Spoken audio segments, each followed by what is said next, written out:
this considered a strange food in Iran? No, everybody knows.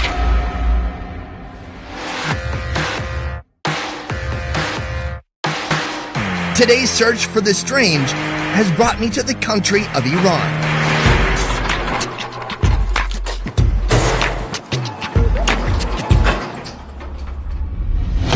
Few Americans have had the chance to visit here. What would be considered a strange food in Iran? Well, And far fewer have gotten permission to document what they experienced. I'm tempted to call it spaghetti ice cream. From sheep who have lost their heads Are you counting them? to a dessert maker who's lost his mind. It's a very thorough mixing. By the time it's all mixed in, do you even feel the meat in there? So expect the unexpected as we go off menu in Iran.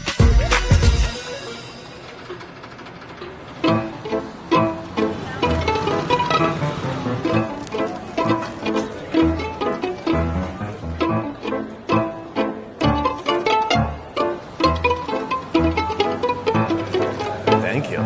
you're welcome. This looks like some good tea. Do you go with sugar or no sugar? We use this one. We call it nabat.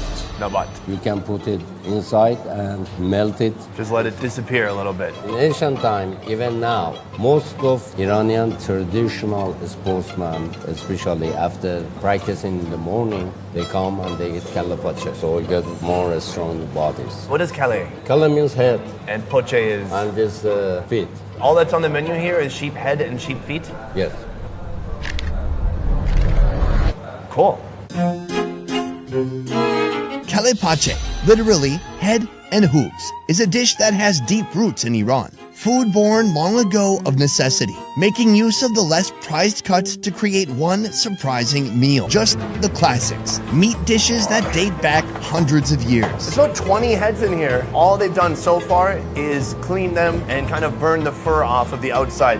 I think we should start the cooking process so it starts to look more like food and less like a horror movie for sheep. So right now we're just loading all the heads into the water. It's important to grab them by the teeth, I guess. It's like a good grip point. The sheep heads and hooves will boil for the next hour. Bye for now, little guys. Luckily, we have a fresh batch already ready to go. Will this tooth come out? Oh, I kind of wish I didn't do that. We got everything here, and this is the assembly area. Here in the back, we have all the heads. Here, the brain, rendered sheep fat, and then the hooves. Somewhere hiding in here is the tongue, too. Oh, okay, there's the tongue. I found it.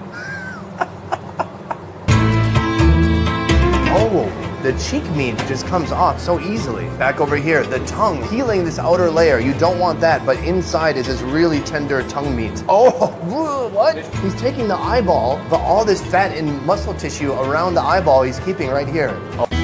Some call this dish old man food. Maybe it's because some old men know how to appreciate tradition. How do I share one tongue with somebody? And maybe it's because watching your food watching you scares the younger generation. I'm gonna try this cheek meat at first, just alone. For me, when I close my eyes and open my mouth, all I taste is high quality protein. Wow. When you come in here, the restaurant smells a bit sheepy. Yes. So I thought this would be sheepy. Yeah. It's not. It's just super tender meat. That cinnamon adds a nice layer to it. Oh, I like that a lot. You can take the tongue, you can just spread it on the bread like a pate.